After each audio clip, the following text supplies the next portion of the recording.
John McAfee trabajó para la NASA, creó el primer antivirus de la historia, se refugió en una isla con un harén de 7 mujeres y llevó una vida de vicios que comenzó a desarrollar, como tantos otros, en la universidad, en la Roanoke College de Salem, Virginia. Eran los años 60, época de hippies y de experimentación. John McAfee entró a la universidad para estudiar matemáticas y se puso a hacer números con un pequeño negocio que consistía en la compraventa de determinados productos. Todo gran emprendedor comienza siendo un poco pirata, y el caso de John no es diferente. Lo que vendía eran, bueno, digamos que medicinas que no se venden en farmacias. Vamos, que se hizo cambio. No está de sobra decir que el padre de John era un exmilitar que volvió algo traumatizado de la Segunda Guerra Mundial. Terminó siendo alcohólico, golpeando tanto a su mujer como a su hijo, y se quitó la vida cuando John tenía tan solo 15 años. Este suceso probablemente tendría algo que ver en los vicios del joven John. En 1967 terminó su grado en matemáticas y empezó un doctorado en la University of Louisiana at Monroe, pero solo duró un año, lo que tardaron en pillarle en los dormitorios femeninos con una estudiante y en expulsarle de la universidad. Ojo, pese a sus particulares vicios, McAfee era un tío inteligente, y nada más salir de la uni, le ficharon para trabajar para la NASA. En concreto, se incorporó en el Instituto Goddard de Estudios Espaciales, un laboratorio de la NASA en Nueva York. Ahí trabajó en el proyecto Apolo, la misión espacial que llevaría a los primeros hombres a la Luna. McAfee aguantó 2 años trabajando en el Instituto Goddard, y bastante fue, ya que por sus vicios no aguantaba mucho en el mismo sitio. Se mudó a Bristol, Tennessee, donde empezó a trabajar como programador en Univac. Aquí tampoco duró mucho porque, bueno, le pillaron comprando cannabis y lo despidieron del trabajo. De ahí se mudó junto con su esposa, que, por cierto, era la joven con la que le habían pillado en la universidad, a San Luis, Missouri. McAfee llenó su currículum de datos falsos que le permitieron entrar a trabajar en la Missouri Pacific Railroad, una compañía ferroviaria que tenía un ordenador IBM que calculaba los horarios de los trenes. Durante las primeras semanas el trabajo iba bien, pero durante esos mismos años estaban surgiendo las medicinas de diseño. Y a McAfee, como a muchos otros de la época, le gustaba experimentar. Empezó a trabajar con un poquito de LSD y un día decidió probar con una raya de DMT. Como no le hizo efecto, consumió la bolsa completa y 1 hora después estaba en un viaje del que él mismo creyó no haber salido nunca. Dejó de comprender lo que la gente le decía. Le hablaban, pero él no podía entender nada. El ordenador de pronto empezó a producir unos efectos rarísimos. Ese día, McAfee terminó tirado al lado de un contenedor de basura en el centro de San Luis y nunca volvería a la ferroviaria. McAfee siguió trabajando en compañías tecnológicas, saltando de una a otra constantemente. También trabajó para Xerox, Lockheed y Omex. Por supuesto, mantenía la vieja costumbre de trabajar bajo los efectos de sustancias estupefacientes. No fue hasta que llegó su divorcio cuando se vio a sí mismo preparando una copa de whisky con una raya de fariña que se dio cuenta de que había tocado fondo. Así, John David McAfee fue a terapia y de ahí a Alcohólicos Anónimos. Fue una sabia decisión porque después de la rehabilitación, pues bueno, creó una empresa y se volvió multimillonario. Antes de continuar, este vídeo está patrocinado por Overtracking, una alternativa a Google Analytics que a lo mejor os puede interesar si tenéis una página web. Yo lo estoy usando en mi foro y me ha convencido por 2 cosas: su simpleza a la hora de mostrar las estadísticas y su modo 0 cookies, es decir, no necesitas instalar ninguna cookie en el ordenador de tus usuarios. También existe un modo más completo con cookies que permite hacer cosas como mapas de calor, y esto lo he probado, aquí podéis verlo, y podría ser interesante para una tienda, pero en mi caso me parece demasiados datos y lo he quitado. Para mí es más importante la privacidad del usuario, y en esto Overtracking es una buena opción porque, a diferencia de otros que venden tus datos o hacen negocio con ellos como Google Analytics, Overtracking no hace negocio con ellos porque los datos de tus usuarios te pertenecen a ti. Y te preguntarás, si no hacen negocio con los datos, ¿cómo lo hacen? Pues como tiene que ser: pagando. Hay un precio mensual que varía dependiendo de las visitas que recibe la web. Si tienes muy pocas es gratis y si no hay que pagar. Pero con el código LORD45 tenéis 45 días gratis para probar el servicio. Que sepáis que detrás de esto está un emprendedor español, Mario Armenta, que, por cierto, está narrando el camino de este proyecto de forma transparente, lo que se conoce como Building Public, en el blog de overtracking.com. Si tenéis una web y os interesa este proyecto, echadle un vistazo al enlace en la descripción y ahora sí, continuamos.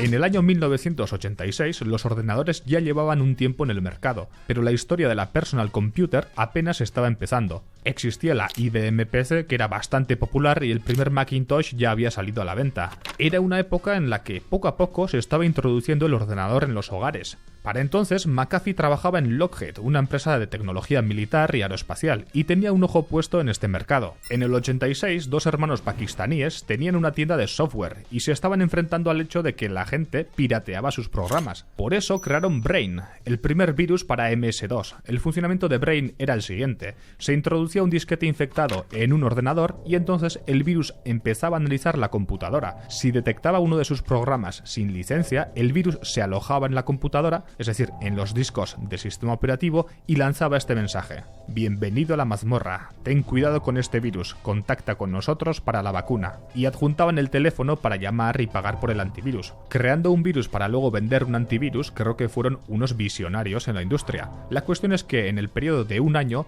el virus empezó a expandirse entre los campus de las universidades estadounidenses, y esto se había convertido en una oportunidad de mercado.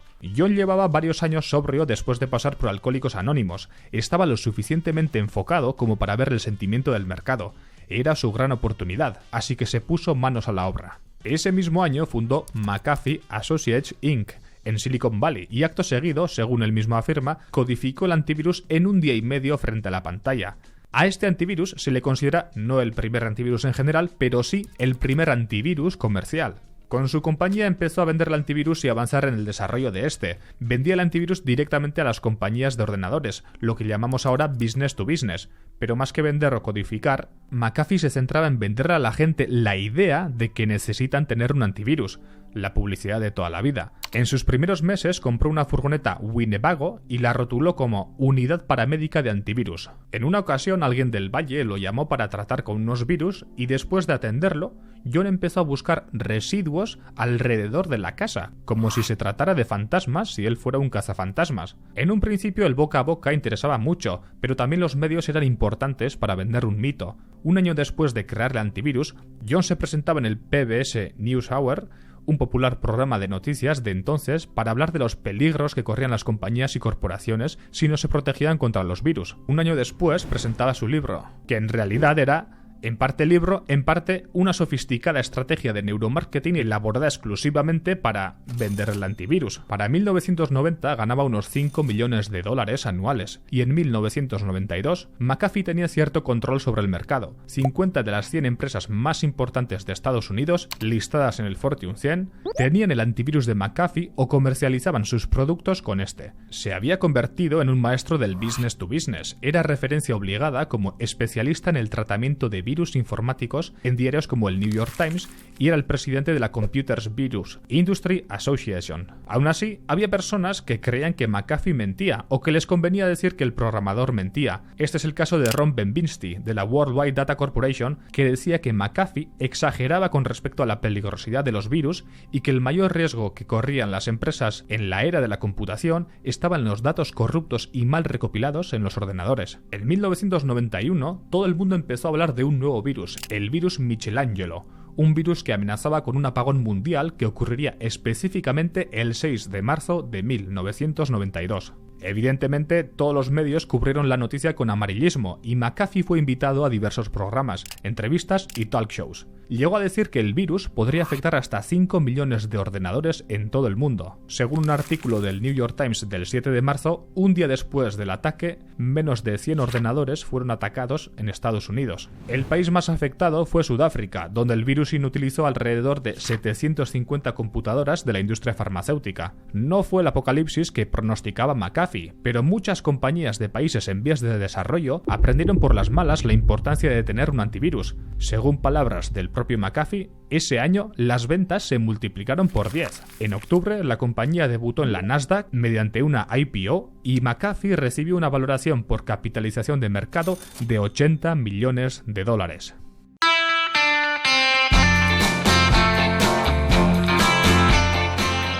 La empresa de McAfee tenía un funcionamiento un poco extraño, turbio. Según una extrabajadora, McAfee tenía una cultura corporativa demente, que rayaba en el acoso sexual. Entre sus empleados tenía 3 brujas que hacían cánticos cada tanto, así como un grupo de Little Foxes, palabra que no voy a traducir, que sumaban puntos si tenían relaciones, digamos, carnales en distintas partes de la oficina. Esto se publicó un documental de Showtime titulado Gringo, The Dangerous Life of John McAfee, y el mismo McAfee McAfee salió a desmentir estas declaraciones. Años después, McAfee recordaría los tiempos en que su compañía salió a la bolsa. Dijo que al principio era una empresa pequeña, de 4 personas, y que solía trabajar encargándose él mismo de los virus, pero que desde que la compañía empezó a vender acciones, tenía que llevar el ritmo del mercado y de los reguladores, así como de managers para cada cosa. Básicamente se quejaba de que había pasado de dedicarse a cazar virus a convertirse en un simple contable. En 1993 dejó la presidencia de la compañía y al año siguiente vendió toda su participación en McAfee Associates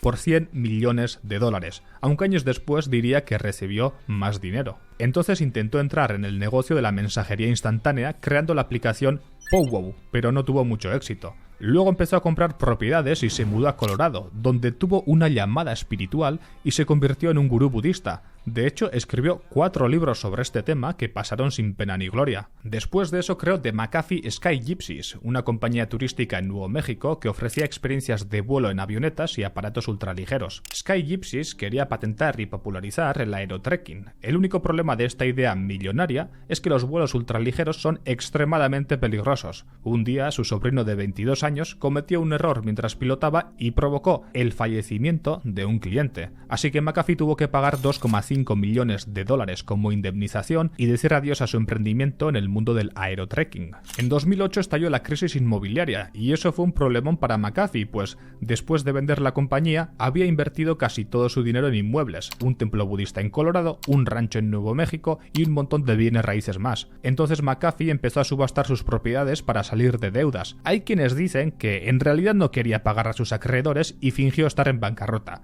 pero lo cierto es que tuvo que vender muchas cosas y abandonar Estados Unidos hacia el paraíso, Belice.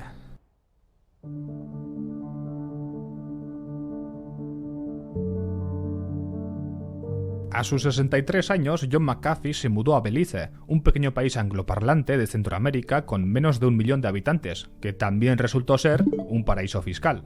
En su nuevo país, McAfee compraría 2 propiedades, una en Carmelita y otra en el Cayo Ambergris. En Carmelita se convirtió en un gángster, o al menos esto es lo que se retrata en Gringo, el documental que le hicieron en Showtime. Lo primero es que tenía un harén de 7 mujeres y consumía sustancias como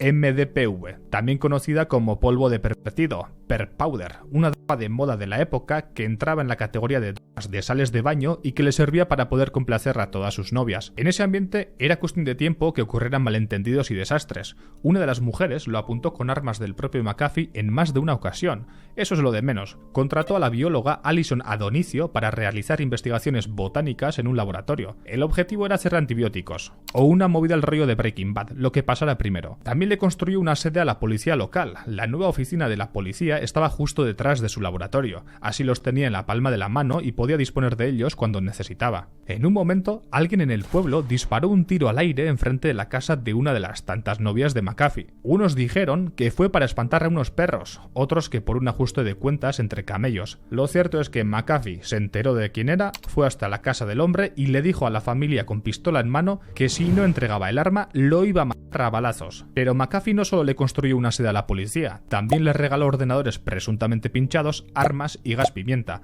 Como los policías ganaban muy poco, les pagó horas extra para que patrullaran de noche. De este modo, la policía carmelita era su propio ejército privado, o el segundo, porque además había contratado a exmiembros de pandillas y policías retirados de guardaespaldas. Él decía ser la única barrera que mantenía a Carmelita fuera del crimen organizado, pues decía que el pueblo era un enclave del narcotráfico.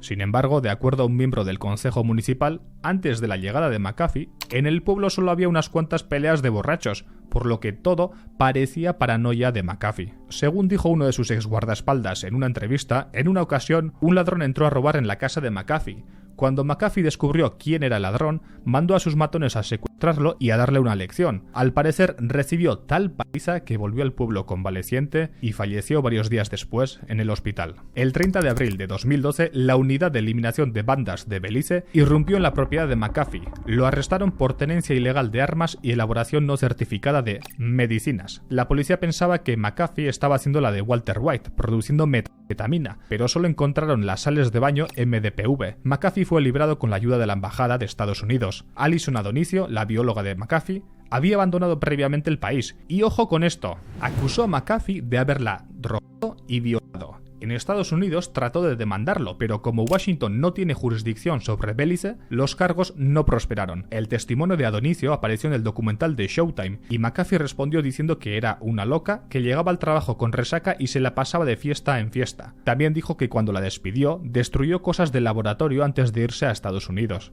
McAfee también llegó a argumentar que el documental de Showtime era sensacionalista y estaba lleno de mentiras. Incluso llegó a alegar que la plataforma le pagó a las personas para que aparecieran como testigos. Entonces McAfee se mudó a su casa en Calle Ambergris. Ahí tenía 9 perros y un letrero que decía: "No se preocupe por los perros, tenga cuidado con el dueño". John McAfee tenía un vecino llamado Gregory Fall. Era dueño de un bar en Florida y tenía 2 cosas en Belice: una casa y un loro blanco. Los perros de McAfee estaban sueltos, al igual que el loro, y constantemente las mascotas de ambas casas se peleaban. Fall quería tanto a su cacatúa blanca que un día amenazó a McAfee. Si no se hacía cargo de sus perros, un día amanecerían envenenados. Ese día no se hizo esperar. En la noche siguiente, los 9 perros de McAfee estaban muertos. Al día siguiente, cuando el equipo del medio Vice llegó a grabar un documental, Gregory Fall había fallecido. John McAfee le dijo al equipo que tenían que viajar a Guatemala, ya que, según él, había pinchado los ordenadores regalados a la policía de Carmelita y estos tenían información comprometedora que vinculaba a los altos cargos del gobierno de Belice con el cártel de Sinaloa. McAfee quería imponer la narrativa de que las autoridades beliceñas usarían el asesinato de Gregory Fall para inculparlo a él y encarcelarlo o asesinarlo, ya que no les convenía tener a alguien tan enterado de los trapos sucios y de la relación entre el gobierno y el narcotráfico. En el documental gringo se da a entender que McAfee le pagó $5,000 a un sicario para matar a Fall. Para esto entrevistan a un hombre presuntamente encargado de llevarle el dinero al sicario después del asesinato. Luego de que saliera el documental en 2016, 4 años después de los sucesos, McAfee se puso en contacto con el entrevistado y le hizo grabar una disculpa pública en la que el hombre admitía que lo que contaba ahí era falso y que Showtime le había pagado para dar declaraciones falsas. Pero volvamos al 2012. Durante semanas no se supo nada de McAfee hasta que Vice News publicó un artículo en el que decía que sabían dónde estaba McAfee y que estaban con él. El tema es el siguiente: estaban en plena selva de Guatemala. El periodista de Vice mandó una foto al equipo editorial y les pidió que hicieran una captura de la foto antes de subirla, pero estos no lo hicieron y subieron la foto que a día de hoy no se puede ver directamente en la web. Resulta que las fotos tienen una serie de metadatos entre los que a veces se encuentra la geolocalización. Por eso tenían que subir una captura en lugar de la foto original. Con esa geolocalización, el cártel o las fuerzas paramilitares de Belice podrían encontrarlo y asesinarlo. Así que se tuvieron que poner en marcha hasta llegar a la capital del país, Ciudad de Guatemala, donde McAfee solicitó asilo político. La cosa aquí no terminó como esperaba porque lo metieron en prisión. Uno podría pensar que de una cárcel de Guatemala no se sale, pero McAfee era un hombre peculiar. Resulta que le dio un paro cardíaco, o lo fingió, no se sabe exactamente. Lo llevaron al hospital y de alguna forma consiguió que lo deportaran a Estados Unidos. Y una vez en Estados Unidos dijo: ¿qué cojones? Me presenta presidente de los Estados Unidos.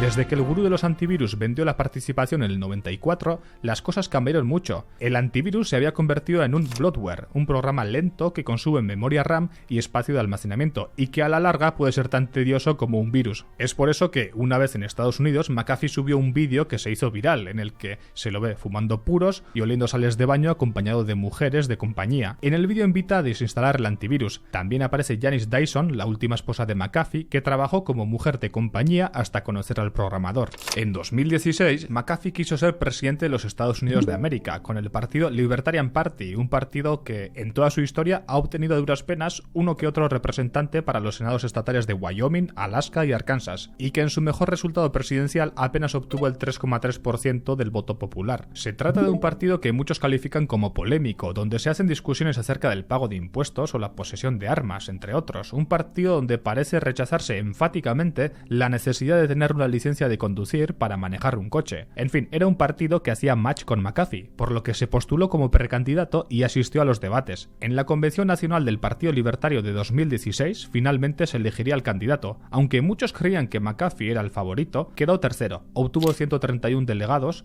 lo que representaba el 14,16% de los votos. En 2020, McAfee trataría otra vez más de ganar las primarias del Partido Libertario, pero la verdad es que tenía otras cosas más importantes en las que concentrarse. El interés en menos Estado, menos impuestos y más privacidad llevó a McAfee al inevitable sendero de Bitcoin. McAfee usó su fama previa para ser visto como un experto en ciberseguridad que promovía la descentralización y la privacidad de las criptomonedas en podcast y medios relacionados con el mercado cripto. El problema es que no solo promovió el uso de criptomonedas de privacidad como podrían ser Monero o Zcash, sino que más bien promovió cualquier proyecto cripto que le pagara. En 2018, McAfee invitó a sus seguidores en Twitter a invertir en al menos 11 criptomonedas: Electroneum, Burstcoin, Digibyte, Tron, Factom, Dogecoin, Redcoin, Humanic, Stellar Lumen, Syscoin y Ripio Credit Network. Elon Musk haría lo mismo años después con Dogecoin, pero de acuerdo al youtuber Cofecilla, Musk se puede cubrir las espaldas diciendo que extendía el FOMO de Doge como meme y que por eso no ha tenido hasta el momento problemas legales. Mientras tanto, a McAfee le estaban pagando los dueños de estas empresas de criptomonedas, lo que convertía sus acciones en, presuntamente,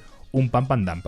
Un esquema fraudulento muy popular en la bolsa de valores y el mundo cripto que consiste en promocionar la compra de un valor, acción o criptomoneda para que suba de precio abruptamente y una vez ha subido, vender los activos al mayor precio. Algo parecido a lo que hacía Jordan Belfort, el personaje del lobo de Wall Street. Aquí ya McAfee se estaba metiendo en problemas con las autoridades norteamericanas y, por supuesto, con Hacienda. El 3 de enero de 2019 tuitearía algo que lo pondría aún más en el punto de mira. No he presentado una declaración de impuestos durante 8 años. ¿Por qué? 1. Los impuestos son ilegales. 2. Ya pagué decenas de millones y no recibí nada en servicios. 3. Ya he dejado de ganar dinero. Vivo del efectivo de McAfee Inc. Mi ingreso neto es negativo. Aún así, soy un objetivo principal para el IRS. Aquí estoy. Prácticamente admitió no haber pagado impuestos desde que vivía en Belice. Esto ocurre porque los ciudadanos estadounidenses deben pagar impuestos incluso si viven en el extranjero. El problema es que más tarde la justicia estadounidense lo procesaría como evasor fiscal no por el dinero que ya había ganado, sino por el dinero que ganó desde 2014 a 2018. A lo largo de su vida, McAfee había logrado evadir la justicia en numerosas ocasiones, pero Hacienda somos todos y en Estados Unidos no es diferente. No por nada, Benjamin Franklin, uno de los padres fundadores, dijo una vez que lo único inevitable en la vida es la muerte y los impuestos. Al admitirlo públicamente, McAfee se pasó de la raya. En el documental Running with the Devil, el gurú se da la fuga argumentando que el cártel de Sinaloa lo quería matar, pero era más bien el gobierno federal de Estados Unidos quien lo empezaría a buscar, no con persecuciones a lo película de acción, sino más bien con aburridos procedimientos burocráticos en las cortes del estado de Tennessee, donde McAfee estaba empadronado. Como en 2008, en 2019 empezó a vender sus propiedades. También retiró mucho dinero en efectivo de los bancos y se fue en un yate que afirmó haberle comprado al mismísimo Jordan Belfort, el lobo de Wall Street. En el yate iba un camarógrafo, un guardaespaldas y su esposa, Janice. McAfee hizo un tour por el Caribe. La primera parada fue en Bahamas, donde tuvo problemas por llevar armas. Lo mismo le pasó en República Dominicana, donde estuvo preso unos días hasta que finalmente salió sin cargos. Presuntamente también estuvo en Cuba y en Venezuela. Mientras estaba en Cuba, dio un ultimátum a través de Twitter. He recopilado archivos sobre corrupción en los gobiernos. Por primera vez daré nombres y detalles. Comenzaré con un agente corrupto de la CIA y 2 funcionarios bahameños. A partir de hoy, si me arrestan o desaparezco, se entregarán a la prensa más de 31 terabytes de datos incriminatorios. Hasta el momento todo parecía la típica manía persecutoria de McAfee. Si bien la justicia empezaba a procesar su caso por evasión de impuestos, no había ninguna búsqueda oficial y cada vez que tenía roces al entrar con armamento de forma ilegal en algún país, era apresado por unos días y soltado nuevamente. El 30 de noviembre de ese mismo año tuitearía: he estado recibiendo mensajes sutiles de funcionarios estadounidenses que dicen: en efecto, vamos a por ti, McAfee, te vamos a suicidar. Hoy me hice un tatuaje por si acaso, si me suicido, no fui yo, es un montaje. Mira mi brazo derecho. Whacked. Disponible solo en mcafeedix.com. La palabra whacked se puede utilizar de forma coloquial con el significado de asesinado, pero lo importante es que whacked también era la criptomoneda que había creado el propio McAfee, haciendo referencia a la conspiración del asesinato de Jeffrey Epstein. El 5 de octubre de 2020, John McAfee fue arrestado en el aeropuerto de Barcelona cuando su orden de búsqueda ya se había activado. 10 días después tuiteó lo siguiente: estoy contento aquí, tengo amigos, la comida es buena, todo está bien. Sepan que si me ahorco como Epstein, no será culpa mía. El 23 de junio de 2021, tras 9 meses en el complejo penitenciario Brians II en Sant Esteve Sesrovires, el gobierno español expidió la extradición. McAfee pudo hablar con su esposa sobre lo que pasaría ahora en Estados Unidos. De acuerdo al New York Times, una hipotética pena de prisión para McAfee sería de 5 años, uno por cada año que no pagó impuestos. Unas horas después, apareció en su celda y los medios compartieron la noticia. John McAfee se había quitado la vida. Tanto la autopsia como el abogado también afirmaron que McAfee se había quitado la vida. Después de su muerte, la cuenta de Instagram de McAfee publicó una imagen que solo contenía una Q, posiblemente en referencia a QAnon. La foto fue borrada. Janice, la esposa de McAfee, no estaba tan convencida de que John se hubiera quitado la vida. Ella afirmaba que en la llamada que habían tenido después de la orden de extradición no sonaba como un suicida. Además, reclamaba que las autoridades españolas no le habían dejado ver el cuerpo de McAfee, y aquí comienzan las teorías de la conspiración. Justo un día después de la noticia del fallecimiento de McAfee, el token WACT que él mismo había creado se disparó un 2000%. Y por supuesto aquí empiezan algunas teorías como que McAfee habría fingido su fallecimiento y huido de la cárcel siendo aún más rico gracias al token WACT. Lo cierto es que no sería la primera vez que se escapara de una prisión, aunque huir de una cárcel española a día de hoy parece bastante irreal. Otras teorías dicen que McAfee habría publicado los 31 terabytes de datos comprometedores en forma de NFT, pero ya han pasado 2 años y nadie tiene ni idea de esa información. Al final estamos ante una historia muy extravagante, donde el mito y la realidad se funden y no sabemos exactamente dónde está la línea. Una historia de aventuras y misterios, como la historia de Ross Ulbricht, creador del primer gran supermercado de la Deep Web, Silk Road. Haz clic en la imagen para conocer su historia.